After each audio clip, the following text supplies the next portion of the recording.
Hello friends, स्वागत है आप सभी का जीएस विजन एकेडमी पर। तो आइए सीजी टेट एग्जाम में कक्षा 1 से 8 तक जितने भी अभ्यर्थी शामिल हो रहे हैं उन सभी अभ्यर्थियों को बहुत बहुत शुभकामनाएं। तो कक्षा 1 से 8वीं तक पढ़ाने के लिए जितने लोग सीजी टेट एग्जाम में शामिल हो रहे हैं उनके लिए आज का जो टॉपिक होगा ये बाल विकास एवं शिक्षा शास्त्र है। तो देखिए, कोई भी टॉपिक एकदम सामान्य मत लीजिए, सरल मत लीजिए, ज्यादा से ज्यादा प्रैक्टिस करिए। ये 2022 का क्वेश्चन पेपर है, इसको हम सॉल्व करेंगे और व्यापम द्वारा पूछा गया क्वेश्चन पेपर है। और अभी आपके पास समय अब केवल 2-3 दिन शेष रह चुके हैं, ज्यादा दिन नहीं है। तो बहुत कम दिन में आप ज्यादा से ज्यादा क्वेश्चन पेपर सॉल्व करिए। ज्यादा से ज्यादा क्वेश्चन सॉल्व करेंगे तो आपका जो भ्रम होगा, आंसर लेने में जो गलती हो रही है वो नहीं होगी। तो इसको हल्के में ना ले, बहुत इंपॉर्टेंट क्लास है। आप जरूर देखें कि कितने क्वेश्चन आपसे सही हो पा रहे हैं। अब समय आपका ज्यादा क्वेश्चन पेपर सॉल्व करने का है, क्योंकि सॉल्व करते करते भी इतने पकड़ आ जाता है कि आप आंसर सही कर लेते हैं। तो चलिए आइए स्टार्ट करते हैं। और जो चैनल में फर्स्ट बार जुड़े हैं, अभी तक आपने चैनल को सब्सक्राइब नहीं किया तो चैनल को सब्सक्राइब कर लीजिएगा। बेल आइकन में ऑल जरूर प्रेस करके रखिएगा ताकि वीडियो का नोटिफिकेशन आप तक पहुंचता रहे। जो शिक्षक भर्ती की तैयारी कर रहे हैं उनके लिए भी प्लेलिस्ट बना हुआ है और सीजी टेट एग्जाम के लिए भी मैं प्लेलिस्ट बना दिया हूं दोस्तों, उसमें जाकर के आप वीडियो देख सकते हैं। तो चलिए स्टार्ट करते हैं हम लोग बाल विकास एवं शिक्षा शास्त्र। नैतिक विकास को परिभाषित करने वाले मनोवैज्ञानिक हैं, तो कौन है? पेवलोव, मैकडगल, पियाजे और उपरोक्त में से कोई नहीं। तो देखिए, राइट जो इसका आंसर होगा तो नैतिक विकास को उपरोक्त में से कोई नहीं होगा, ठीक है, क्योंकि नैतिक विकास को कोहलबर्ग ने परिभाषित किया है अच्छे तरीके से, ठीक है, कोहलबर्ग याद रखिएगा। अगला है ऐसी सुलीवन, जिन्होंने हेलेन केलर और ट्यूटर के रूप में कार्य किया है, किससे पीड़ित थी? तो देखिए, हड्डी रोग विकलांगता से, भाषाई दोष से, मानसिक मंदता से और दृश्य हानि से। तो ये एनी सुलीवन ये जो है दृश्य हानि से पीड़ित थी, ठीक है। 2 का डी राइट आंसर होगा। अब देखिए, फिर से मैं यही चीज बता रहा हूं, डी और डी ऑप्शन आ रहा है, तो मैं ये नहीं कह रहा हूं कि आंख बंद करके आपको डी आंसर लेना है। पहला में डी आया, अगर आपको सेकंड लग रहा है कि डी आ सकता है तो जरूर लें, क्योंकि इसके लिए मैं एक ओएमआर शीट में कैसे आप आंसर लेंगे उसके लिए भी वीडियो बना दिया हूं, ठीक है, उसमें जाकर के आप देख सकते हैं, ठीक है। चलिए यहां पे देखते हैं, पियाजे के सिद्धांत में एक प्रक्रिया जो धारणाओं और अनुभव के बीच, पुराने और नए के बीच संतुलन बनाने वाली क्रिया को कहा जाता है।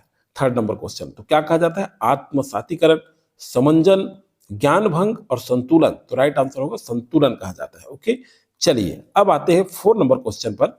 पियाजे के अनुसार संज्ञानात्मक विकास की दूसरी अवस्था क्या है? संवेदी प्रेरक अवस्था, औपचारिक संक्रिया काल, प्राक संक्रिया काल। तो प्राक संक्रिया काल इसका सही आंसर होगा। विशेष शिक्षा के सिद्धांत में शामिल है, क्या शामिल है? प्रतिबंधात्मक वातावरण नहीं, माता पिता की न्यूनतम भागीदारी एवं सहभागिता, ये भी नहीं होगा, क्योंकि विशेष शिक्षा में क्या होगा? गैर भेदभावपूर्ण पहचान और मूल्यांकन करना। सी राइट आंसर होगा। देखिए, आप टीचर बनने जा रहे हैं 1 से 8वीं तक, तो ये आपको आने चाहिए। अब ये ऐसा जो पढ़ेंगे ऑप्शन को तब कठिन होता है, यहां हमें सरल लगता है क्वेश्चन देखने में, क्योंकि आंसर बताया जा रहा है, लेकिन आप जब वहां क्वेश्चन हल करेंगे, क्वेश्चन पेपर जब एग्जाम हॉल में, तो वहां प्रेशर रहता है, ठीक है।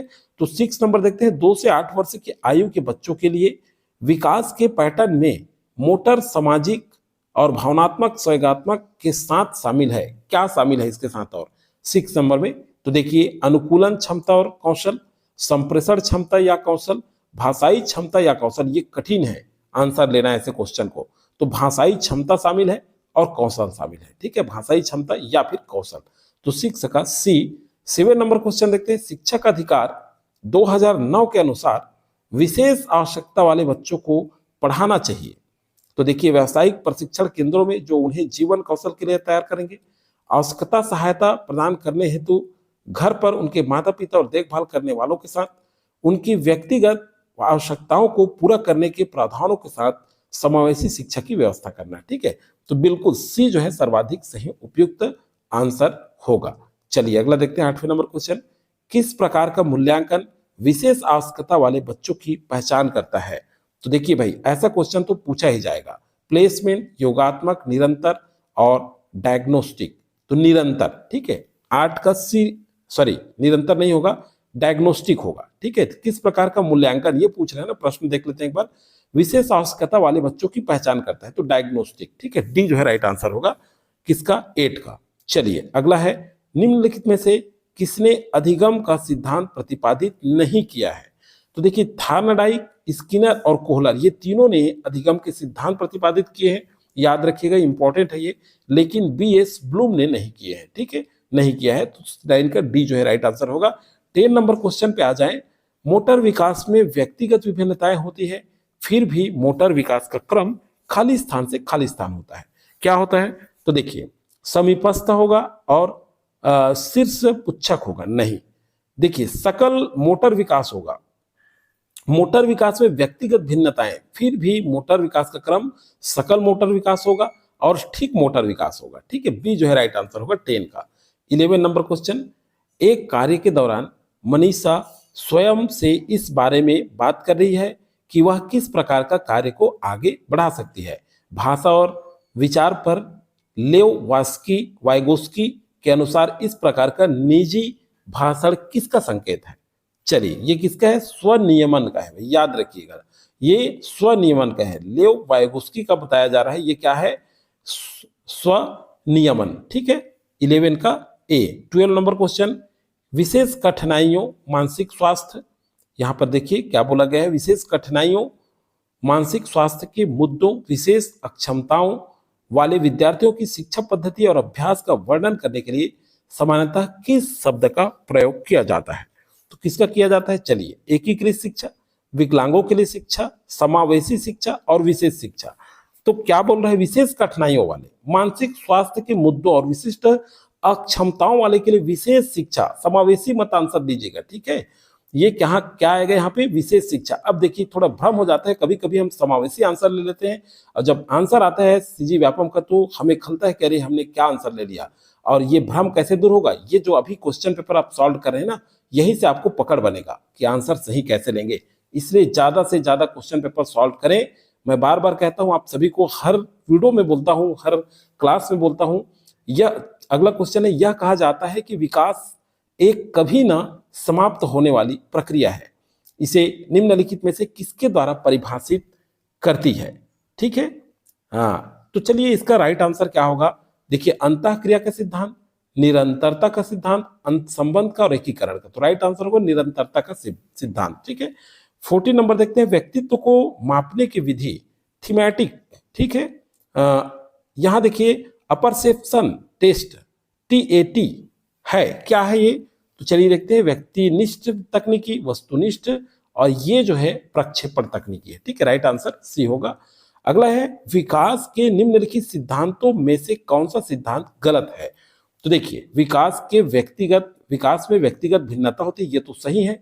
विकास संयोग का परिणाम होता है, बिल्कुल नहीं, यही गलत है, ठीक है। कौन सा कथन गलत है? तो बी गलत है, लेकिन चेक करके देख लेते हैं सी को। यह एक सतत प्रक्रिया है, बिल्कुल, और यह अनुमानित है, ये भी बिल्कुल, ठीक है। तो सी जो है यहाँ पे राइट आंसर होगा। 16वें नंबर, विकास का अर्थ है, विकास का क्या अर्थ है? तो देखिए परिवर्तनों की प्रगतिशील श्रृंखला, अभिप्रेरणा के परिणाम स्वरूप परिवर्तनों की प्रगतिशील श्रृंखला। ये बहुत कठिन होता है ऐसे क्वेश्चन का आंसर लेना, ध्यान से पढ़िएगा। अभिप्रेरणा और अनुभव के परिणाम स्वरूप परिवर्तनों की प्रगतिशील श्रृंखला। अगला है परिपक्वता और अनुभव के परिणाम स्वरूप परिवर्तनों की श्रृंखला। सर्वाधिक सही उत्तर होगा आपका डी, ठीक है, 16 का। अगला है, चलिए, विद्रोह की भावना की प्रवृत्ति निम्नलिखित में से किस अवस्था से संबंधित है? किस अवस्था से है? बाल्यावस्था से, शैशवावस्था से, पूर्व किशोरावस्था से संबंधित है, ठीक है। यहां भी कंफ्यूजन होगा आंसर लेने में, तो 17 का सी जो है राइट आंसर होगा। विकास की किस अवधि को अत्यधिक दबाव और तनाव का काल कहा जाता है? ये तो देखिए क्वेश्चन रिपीट हुआ है दोस्तों, किशोरावस्था को तनाव और तूफान की अवस्था कहा जाता है, तो ए जो है राइट आंसर होगा। और इसको हमने पिछले क्वेश्चन पेपर में भी देखे, ये रिपीट हो गया है क्वेश्चन 18वां नंबर। अब चलिए नेक्स्ट क्वेश्चन है, स्मृति स्तर और समझ स्तर के शिक्षण मॉडल के सिंटैक्स, ठीक है, कौन सा चरण प्रमुख है? 19 नंबर क्वेश्चन।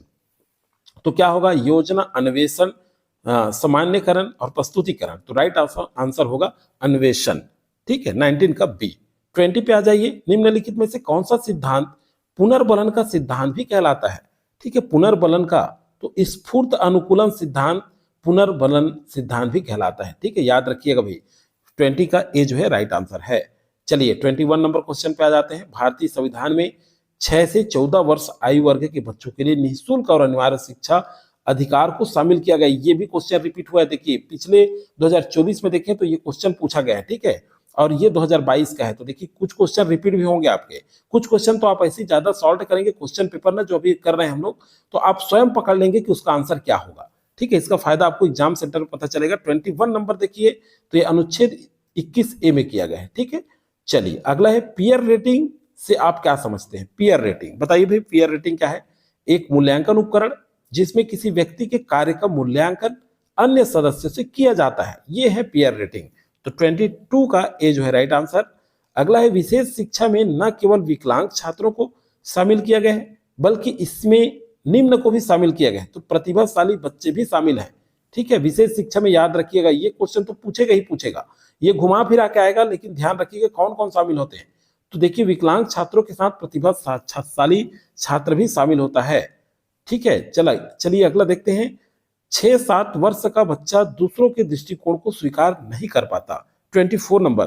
तो क्योंकि वह बहुत छोटा होता है, वह आत्म केंद्रित है, क्योंकि वह बुद्धिमान नहीं है और वह कल्पनाशील है। तो क्यों 6-7 वर्ष का बच्चा दूसरों के दृष्टिकोण को स्वीकार इसलिए नहीं करता, क्योंकि वो आत्म केंद्रित होता है। वह क्या होता है जी, आत्म केंद्रित होता है। 24 का बी जो है राइट आंसर होगा। अगला चलिए देखते हैं। बच्चा भौतिक और सामाजिक वास्तविकता की अवधारणाओं का निर्माण करना प्रारंभ कर देता है, यह विशेषता है। यह किसका विशेषता है, तो देखिए शारीरिक विकास का, बौद्धिक का, ये संवेगात्मक विकास का, ठीक है। 25 ये किसका है, बौद्धिक विकास का है, ठीक है। एक बार और चेक कर लेते हैं। बच्चा भौतिक सामाजिक वास्तविकता की अवधारणाओं का निर्माण करना प्रारंभ कर देता है, ये बौद्धिक विकास का विशेषता है, ठीक है, बौद्धिक विकास। तो 25 का बी जो है राइट आंसर होगा। 26 में चलते हैं। निम्नलिखित में से कौन सा बौद्धिक विकास का तत्व नहीं है। 26 कौन सा नहीं है, सृजनात्मकता, चिंतन, ये तो बौद्धिक विकास के तत्व हैं। और सहनशीलता नहीं है भाई, ठीक है। तो इसमें नहीं है पूछ रहा मतलब सहनशीलता आंसर आएगा। लेकिन आपको याद रखना है एग्जाम में ये शामिल है में पूछ देगा, इसी को उलट देगा, क्वेश्चन को थोड़ा सा उल्टा कर दिया जाएगा, थोड़ा पीछे से थोड़ा घुमा के पूछ दिया जाएगा। निम्न में कौन सा बौद्धिक विकास के तत्व है, अभी नहीं है पूछा है, कौन सा तत्व है पूछ दिया जाएगा। तो सृजनात्मकता, चिंतन और कल्पनाशील, ये तत्व है, याद रखिएगा। क्वेश्चन कुछ भी तरीका से पूछा जा सकता है। अगला है व्यक्तित्व के संदर्भ में कौन सा कथन गलत है। 27 नंबर। तो देखिए व्यक्तित्व अनूठा और विशिष्ट होता है, ये सही है। व्यक्तित्व अनुवांशिकता और वातावरण का संयुक्त उत्पाद है, ये भी सही है। व्यक्तित्व व्यक्ति के अवचेतन और अचेतन व्यवहार में फैला हुआ है, ये भी सही है। व्यक्तित्व केवल व्यक्ति के बाह्य रूप तक सीमित होता है, ये सही नहीं है। और कौन सा कथन गलत पूछा जा रहा है, मतलब 27 का डी जो है राइट आंसर होगा। 28 नंबर क्वेश्चन पे आ जाइए। निम्नलिखित में से कौन एक बच्चे के सामाजिक विकास को प्रभावित करने वाला व्यक्तिगत कारक नहीं है। तो कौन सा है, देखिए क्या बोल रहा है, फिर से पढ़ लीजिए प्रश्न को। सामाजिक विकास को प्रभावित करने वाला व्यक्तिगत कारक कौन सा नहीं है, ठीक है। 28 नंबर क्वेश्चन। तो सबसे पहले देखते हैं, पढ़ लेते हैं। साथी समूह, स्वास्थ्य, संवेग, बुद्धि। तो स्वास्थ्य, संवेग और बुद्धि ये जो है सामाजिक विकास को प्रभावित करने वाले व्यक्तिगत कारक है, लेकिन साथी समूह नहीं है, क्योंकि ये समूह में काम कर रहे हैं, ठीक है। समूह की बात की जा रही है, तो ए जो है राइट आंसर होगा। व्यक्तिगत कारक में ये नीचे आएगा, लेकिन समूह में सभी लोग काम करेंगे, सबके साथ मिले रहेगा, तो वो नहीं आएगा। तो इस तरह से क्वेश्चन का आंसर आप स्वयं भी सही ले सकते हैं। देखिए लॉरेंस कोहलबर्ग अनुसार एक संपादित करना, ठीक है, के अनुसार एक कार्य संपादित करना व कुछ करना क्योंकि दूसरे उसे स्वीकार करते हैं, नैतिकता के खालिद चरण का प्रतिनिधित्व करता है, पारंपरिक चरण का प्रतिनिधित्व करता है ये, ठीक है। 29 का ए। अब देखिए दोस्तों, मैं एक बात कहना चाहूंगा फिर से आपको, आंसर आप देखे होंगे सी ए आ रहा है ना, तो आंख बंद करके आपको नहीं लेना है, लेकिन आपको लग रहा है कि आपने अगर 27 का आंसर सी ले लिया और कभी 28, 29 और 30 तक भी सी हो सकता है, तो अगर आपको लगता है अगला क्वेश्चन का आंसर सी आ सकता है तो उसको आप ले सकते हैं। इसके लिए मैंने अलग से वीडियो बना रखा है, ठीक है। सीजी टेट एग्जाम में जाकर के आप तुक्का कैसे लगाएं सीजी टेट में, वो वाला वीडियो जरूर देख लीजिएगा, काफी हेल्प मिलेगा आपको एग्जाम में। चलिए 30 नंबर क्वेश्चन। दिव्या को 3 पेन दिखाए गए हैं और वह अवलोकन करती है कि पेन ए बी से लंबा है, पेन बी सी से लंबा है।